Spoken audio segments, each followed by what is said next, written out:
எல்லோருக்கும் வணக்கம். இன்னைக்கு வந்து என்னோட பிறந்த நாள். ஆமாம், உங்களுக்கு பிறந்த நாள் என்ன தேதி? 12/12. ஆமாம். ஓகே. பொதுவாக வந்து நம்ம பிறந்த நாளைக்கு வருஷம் ஏதாவது ஒரு கோயிலுக்கு போவோம், பக்கத்தில் இருக்க கோயில்களுக்கு. இன்னைக்கு ஒரு முக்கியமான கோயிலுக்கு வந்திருக்கோம். நம்ம திண்டுக்கல் மாவட்டத்திலே கிட்டத்தட்ட பழனிக்கு அடுத்தபடி அந்த கோயிலை சொல்கிறாங்க. இது எங்கே இருக்குன்னு கேட்டிங்கன்னா சின்னாலப்பட்டி. சின்னாலப்பட்டி வந்து திண்டுக்கல் மாவட்டத்தில் சின்னாலப்பட்டி. சின்னாலப்பட்டினா என்ன ஃபேமஸ்? பொதுவாக சின்னாலப்பட்டி காட்டன் சேலை, நூல் சேலை. ஆமாம், அதான் ஃபேமஸ். ஆமாம். சின்னாலப்பட்டினாலே அந்த கைத்தறி சேலைக்கு, நெசவு சேலைக்கு ஃபேமஸான ஒரு இடம். வேர்ல்டு ஃபேமஸ்னே சொல்லலாம். இது வந்து அந்த காலத்திலே சிவாஜி கணேசன் சின்னாலப்பட்டியில் கண்ணாங்கி பாட்டு, ஆமாம், அப்படி ஒரு ஃபேமஸானது. அங்கே இன்னொரு சிறப்பு என்னன்னு கேட்டிங்கன்னா ஆஞ்சநேயர் கோயில் இருக்குது, மிகப்பெரிய சிலை. அது மட்டும் இல்லாமல் இங்கே வந்து முருகன் கோயில் இருக்குது. இந்த கோயில் வந்து ரொம்ப பெரிய கோயில். திருவிழா காலங்களில் நல்ல கூட்டமாக இருக்கும். அந்த மாதிரி ஒரு கோயிலுக்கு இன்றைக்கி வரலான்னு வந்திருக்கோம். ஆமாம், பிறந்த நாளுக்கு இங்கே வந்திருக்கோம். அந்த முருகனை வழிபட்டுட்டு போகலான்னு வந்திருக்கோம். இதில் உங்கள் அப்பா வந்து குருசாமி வேறு முருகனுக்கு, அவரே வர வச்ச மாதிரி இருக்குது கோயிலுக்கு.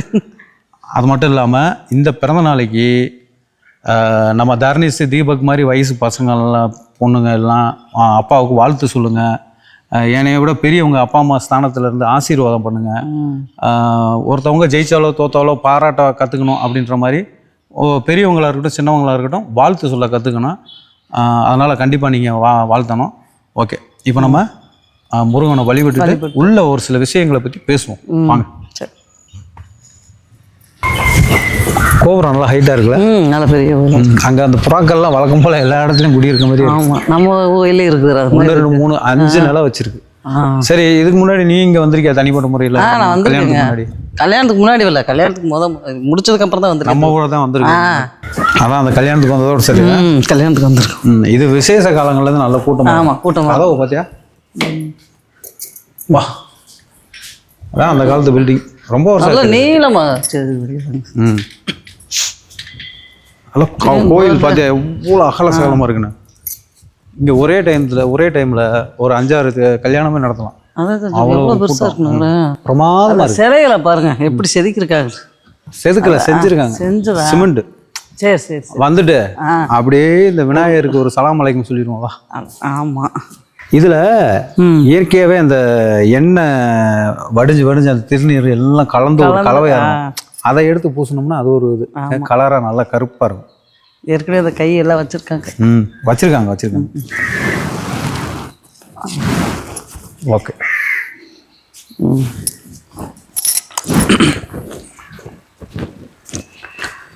நல்லபடியாக அப்படியே ஒவ்வொன்றா போவோம். அப்படியே. ஆமாம், நல்லா பெரிய கோயிலாக இருக்கு. சரி, அந்த வழியிலையும் வரலாம். நம்ம அப்படி வருவோம், இப்படியும் வரலாம். இது வைஷ்ணவி தேவி. நம்ம என்ன பண்ண போகிறோம்? ஃபர்ஸ்ட்டு நம்ம போய் முருகனுக்கு முருகனை இது பண்ணிட்டு வருவோம், வணங்கிட்டு அதுக்கப்புறம் வருவோம்.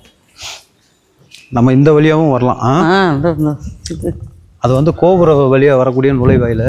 இது மெயினாக நம்ம இந்த வழியாக வந்தோம். ஆமாம், இப்படியே அந்த காம்பவுண்ட் சுற்றியும் வரலாம் போல இருக்கு. 2 வழி. கூட்டமாக இருந்தால் அங்கிட்ட விட்டுருவாங்க. பாரு மேலே அந்த முருகன் சிலை திருப்பரங்குன்றத்தில் எப்படி இருக்காரு, திருச்செந்தூர் இருக்காரு, பழனி இருக்காரு. அந்த இது ஒவ்வொரு சிலையா அழகா செஞ்சிருக்காங்க.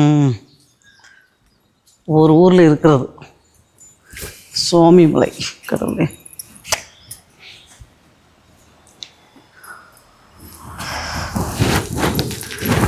முருகா.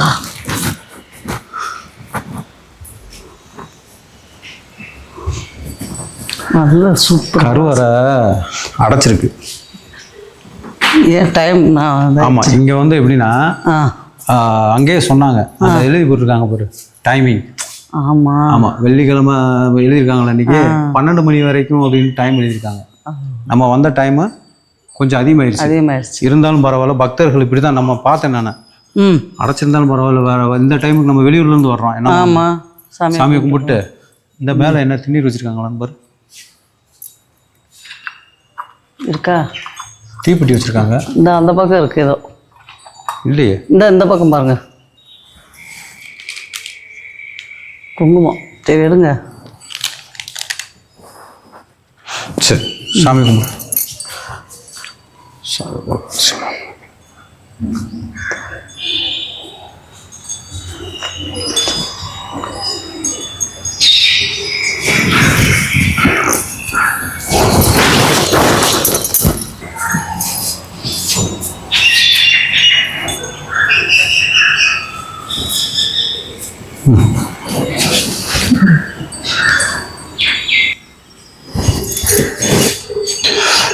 நாங்கள் அந்த முருகன் கோயிலுக்கு வந்தோம். முன்னாடி ரொம்ப வருஷத்துக்கு முன்னாடி வந்தது. அப்போயெல்லாம் எந்த டைமில் அந்த திறக்கணும் அடைக்கணுன்றதெல்லாம் தெரியாது. இப்போ நம்ம அதனால் வந்தோம். அங்கே வந்து என்ன டைம் போட்டிருக்காங்கன்னா 12 மணி வரைக்கும் தான் டைம் போட்டிருக்காங்க. அதுக்கப்புறம் சாயந்தரம் 4 மணிக்கு மேலே தான் ஓப்பன் பண்ணுவோன்னு சொல்லி போட்டிருக்காங்க. அதனால் இந்த கோயிலுக்கு வர்றவங்க அந்த டைம் பார்த்து கூட வரலாம். ஆமாம். ஆனால் ஒரு சிலர் நான் பார்த்தேன், நமக்கு முன்னாடி வந்தவங்க சாமியை கும்பிட்டுட்டு அப்படியே கிளம்பி போயிட்டுருக்காங்க. இது வந்து ஊருக்குள்ளே தான் இருக்குது. இந்த முருகன் கோயில் வந்து இந்த ஒரு சில கோயிலெல்லாம் தனியாக இருக்கு. அந்த மாதிரி இல்லாமல் ஊருக்கு நடுவில் தான் இந்த கோயில். வீடு இருக்குல்ல. சரி, நம்ம வந்துட்டோம். இன்னொரு விஷயம் என்னன்னா, அந்த சன்னிதானத்துக்கு வந்துடுறோம்ல, நம்ம கால் தடம் அங்கே பதியும். அந்த மூச்சு காற்று நம்ம இங்கே சுவாசிக்கிறோம், போதும். அப்போ அந்த ஒரு சாமியோட அனுகிரகம் நமக்கு கிடைச்சிருச்சு. சரி, அப்படி இங்கே வா. ஒவ்வொரு சிலைகளை பாரு. காமாட்சி அம்மன், ஒவ்வொரு அம்மன் பேரு எழுதிடுறாங்க. அங்க அகஸ்தியர்னு இருக்க, இது வந்து சவுடம்மாள் அப்படின்னு சொல்லி ஒவ்வொரு சிலைகள். இதெல்லாம் முன்னாடி இல்லை. என்ன அது என்ன காக்கா, அதாவது கரெக்டாக தான் படிச்சிருக்கேன். காக்கா புஜாண்டர் அப்படி ஒரு சாமி நான் கேள்வி. இந்த சாமி பேர் என்ன கரெக்டாக சொல்லு. எடுத்து மறைச்சிருக்கு. வசிஷ்டர். அம்மாவுக்கு வந்து வடமொழியில் வாசிக்க தெரியாது, தமிழ் மொழி தான் வாசிக்கும். அந்த அங்கே சொல்லிட்டு அருண்கிரிநாதர். அருணகிரிநாதர் கரெக்டாக சொல்லிட்டேன். இது வந்து விளக்கு போடுற இடம், தீப மண்டபம்னு சொல்லி நெய் விளக்கு கொண்டு வந்து இங்கே போட்டுக்கலாமா. இன்னும் ஒரு 10 நிமிஷம். ஆமாங்க, உட்காருவோம். கோயிலுக்கு வந்தால் உட்காந்துட்டு போகணும்ல. கண்டிப்பாக. ஏன் உட்காந்துட்டு போகணும்னு சொல்கிறாங்கன்னா, கால் வலிக்கும்ல. ஆமாம், கால் நின்று அதான் உண்மை. அப்புறம் நம்ம இஷ்டத்துக்கு என்ன வேணாலும் பண்ணலாம். ஆமாம். ஓகே, இப்போ நம்மெல்லாம் இப்போ ஒரு மனுஷன் பிறந்த நாள் அப்படின்னு கொண்டாடுறோம் இல்லையா? ஆமாம். அதுக்கு ஒரு சின்ன சின்ன விஷயம் இருக்கும்ல. இருக்கு. உனக்கு அந்த மாதிரி சின்ன வயசுல பிறந்த நாள் கொண்டாடுறது ஞாபகம் இருக்கா? சின்ன வயசுல கொண்டாடி இருப்பாங்க, ஞாபகம் இல்லை எனக்கு. சரி, விவரம் தெரிஞ்சதுக்கப்புறம்? விவரம் தெரிஞ்சப்ப விட்டாச்சு. பிறந்த நாள் கொண்டாடுறதெல்லாம் இல்லை. இல்லை, நீ மட்டும் இல்லை, ஊருக்குள்ள நிறைய பேத்துக்கு அப்படிதான். பிறந்த நாள் அப்படின்னா என்னன்னு கூட தெரியாம தான் அந்த காலத்துல அதெல்லாம் கவனிக்க நேரம் இல்லை. இவ்வளவு ஏன் ஒரு சிலருக்கு ஜாதகங்கள் கூட இருக்காது. இந்த பிறந்த குறிப்பு என்னைக்குன்னு தெரியலப்பா.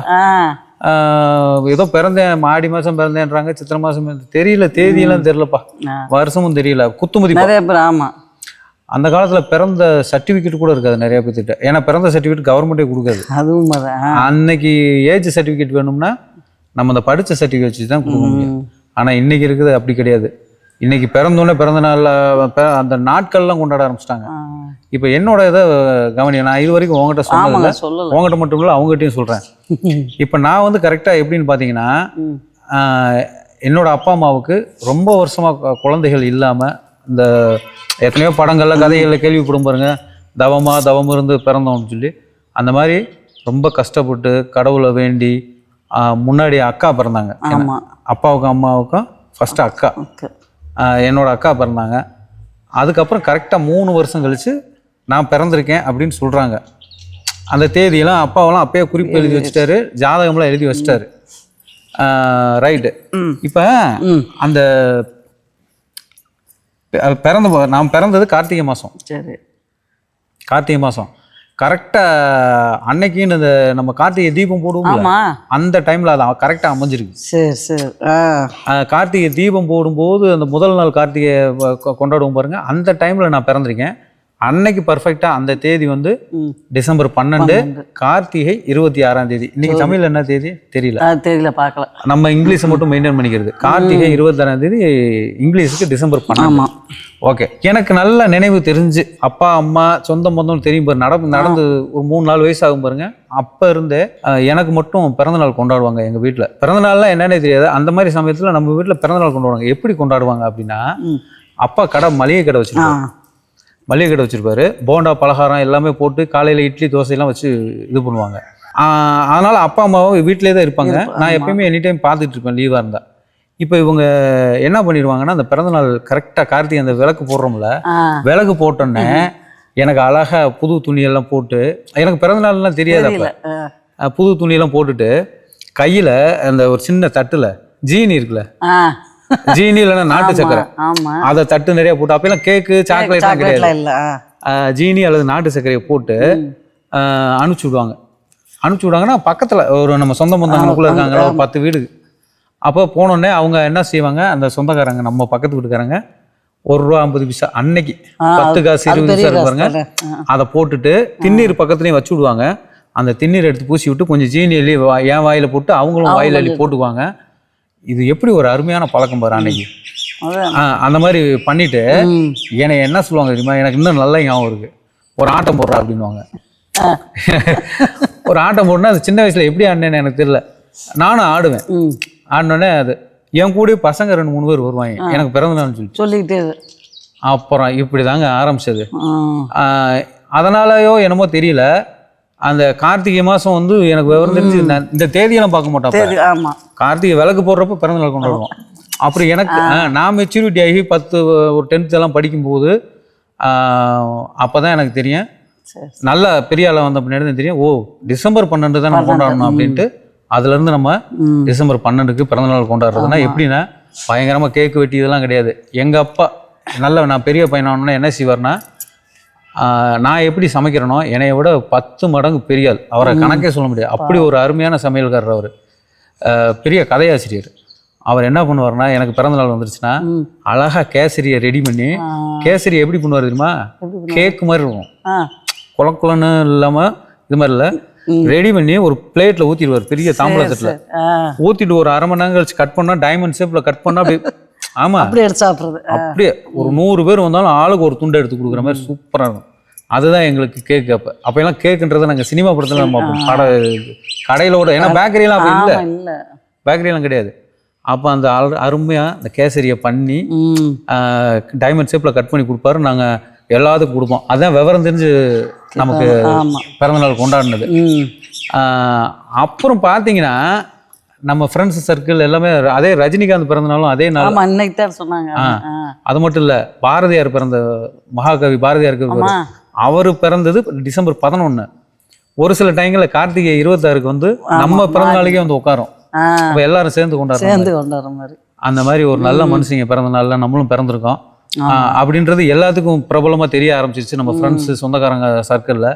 அதனால கரெக்டாக பார்த்தீங்கன்னா நைட்டு 12 மணி ஆச்சுன்னா அப்பயே நம்ம இந்த யூடியூப் சேனல்லாம் தொடங்குறதுக்கு முன்னாடியே ஃபோன் பண்ணி வாழ்த்து சொல்லிடுவாங்க.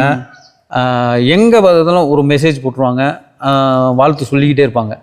அந்த அளவுக்கு நம்ம பிறந்த நாளை ஞாபகம் பண்ணி எல்லாருமே வாழ்த்து சொல்கிற அளவுக்கு ஒரு அருமையான நாளாக அமைஞ்சிருக்கு. இன்றைக்கி பார்த்தீங்கன்னா பிறந்த நாள் அப்படின்னு சொல்லி எல்லாருமே செல்லு வந்ததுலேருந்து எல்லாருமே.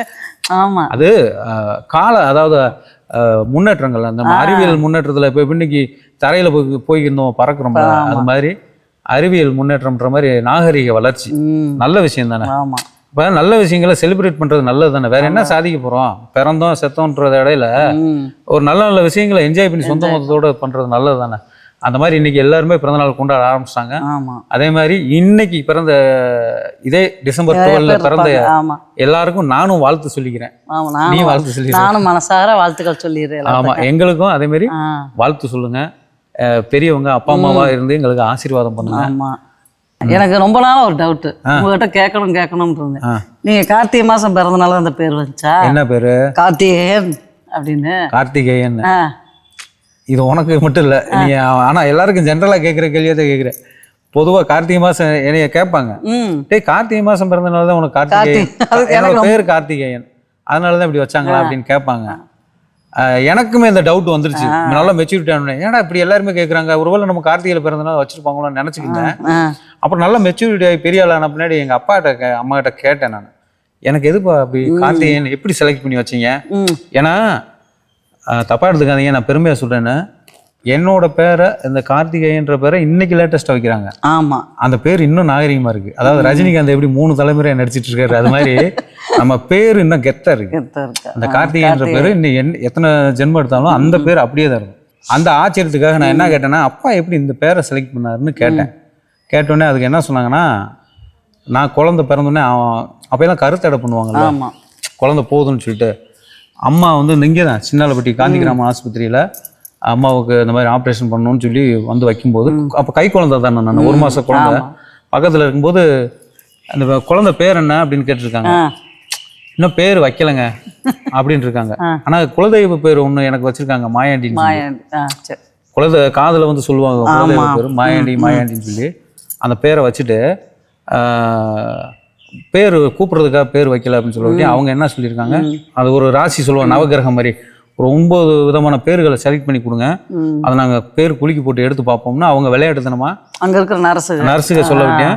அப்பா என்ன பண்ணியிருக்காரு, முருகன் பேர் இருக்குல்ல, கார்த்திகேயன், கந்தன், கடம்பன், வடிவேலு, ஆறுமுகம், இத்தனை பேர் எழுதி. ஆமாம் முருகனோட பேர்கள்லாம் இருக்குல்ல, அந்த பேரை பூரா எழுதி போட்டு குளிக்க எடுத்தா அதில், ஏன்னா முருக பக்தர்ல ஒரு அப்பா, அதனால போட்டு எடுக்கும்போது அந்த ஒரு நர்சமா தான் எடுத்திருக்காங்க. எடுத்தா கார்த்திகேயன்னு பேர் வந்திருக்கு, நச்சுன்னு வச்சுட்டாங்க. அவங்களுக்கு தான் நன்றி சொல்லணும், சூப்பர் பேர் சொன்னவங்களுக்கு. என்ன இந்த பேர் பிறந்தது எப்படி பிறந்திருக்காரு அந்த மாதிரி அந்த பேரை கூட அப்பா ரசிச்சு வச்சிருக்காரு. அன்னைக்கு இப்படி எழுதியிருக்காரு, இத்தனை பேர் யாவும் பண்ணி எழுதியிருக்காரு முருகன் பேரா. ரைட்டா, சரி வந்தாச்சு. மனசுக்கு நிம்மதியா இருக்கு. எனக்கு உண்மையிலங்க முன்னாடியெல்லாம் வந்து சாமி மேல வந்து ஒரு பக்தி சும்மா 50-50 தான் இருக்கும். ஒரு கோயிலுக்கு போகலாம்னா கூட எதுக்குடா கோயிலுக்கு போகிறோம், அதுக்கு போகிறோம், அது ஒரு சிலை தானே அப்படின்லாம் ஃபீல் பண்ணி எங்கள் அப்பாட்டே ஆர்குமெண்ட்லாம் பண்ணியிருக்கேன். ஆனால் நம்மளுக்கும் வயசு அவ சொன்னார் அன்னைக்கு, டேய் உனக்கு ஒரு டைமில் அந்த ஏஜில் வந்து நீ கடவுள் பக்தி வரும்டா அப்படின்னாரு. அது என்னமோ தெரிலங்க, இப்போ எல்லாம் கோயிலுக்கு வந்து ஒரு மாதிரி சிவ்னு புல்லரிக்குது, ஒரு புத்துணர்ச்சி கிடைக்குது, ஒரு தன்னம்பிக்கை கிடைக்குது. உண்மையில இங்கே ஏதோ ஒரு சக்தி நம்மளை ஆட்டி படைக்கிற மாதிரி தான் இருக்குது, அதை ஒரு தன்னம்பிக்கை கிடைக்குது. அதேமாரி இந்த பிறந்த நாளைக்கு நானாக தான் சொன்னேன், அம்மா பக்கத்தில் ஒரு சின்ன சிவன் கோயில் இருக்கு, அங்கே போகலான்னா கொஞ்சம் தள்ளி போவோமே, கொஞ்சம் ரிலாக்ஸாக இருக்கும், புது கோயிலுக்கு போவோமே, ரொம்ப வருஷம் ஆச்சு அப்படின்ட்டு இங்கே வந்தோம். இப்போ என்ன பண்ண போகிறோம், நம்ம பொதுவாகவே வந்து கோயிலுக்கு போனோம், பிறந்த நாளைக்கு இதுக்கு போனோம்னா நம்ம சாப்பாடு வாங்கி கொடுப்போம். இப்போ நாங்கள் என்ன பண்ணிட்டோம்னா, அன்னைக்கு வந்து என்ன சொல்லியிருந்தாங்க ஒரு சிலர், கடையில் எதுக்குப்பா வாங்கி தரீங்க, கொஞ்சம் நீங்களே பண்ணி கொடுத்தா நிறையா கொடுக்கலாமே அப்படின்ற மாதிரி சொன்னாங்க. நாங்கள் வீட்டில் கொஞ்சம் சாப்பாடு எடுத்துகிட்டு வந்திருக்கோம், அதை சின்ன சின்ன குட்டி குட்டியாக பார்சல் வச்சுருக்கோம். அதை போகிற வழியில் இருக்காங்களா, நிறைய பேர் இருக்காங்க, இந்த கோயில் திறந்துருக்கும், நிறைய பேர் இருப்பாங்கன்னு நினச்சி வந்தோம், ஆனால் யாருமே இல்லை. இருந்தாலும் பரவாயில்ல, போகிற வழியில் ஒரு சில மக்கள் இருப்பாங்க, நம்ம அங்கே கொடுத்துருவோம். கண்டிப்பாக. ஓகே ஃப்ரெண்ட்ஸ், இன்னைக்கு பிறந்தநாள் அதுவுமா ஒரு அருமையான முருகன் கோயிலுக்கு வந்து ஒரு நல்லபடியாக கும்பிட்டோம், மனசுக்கு நிம்மதியாக இருக்குது. அப்புறம் என்ன போதுமா, கிளம்பலாமா? ஓகே, நாங்கள் இங்கேருந்து அப்படியே வீட்டுக்கு கிளம்ப போகிறோம். ஓகே, இதேமாரி வேறு ஒரு அருமையான வீடியோவில் மீட் பண்ணுவோம். கண்டிப்பாக தானே? ஆமாம். அது வரைக்கும் உங்களிடத்தில் விடை பெறுகிறோம். பாய்.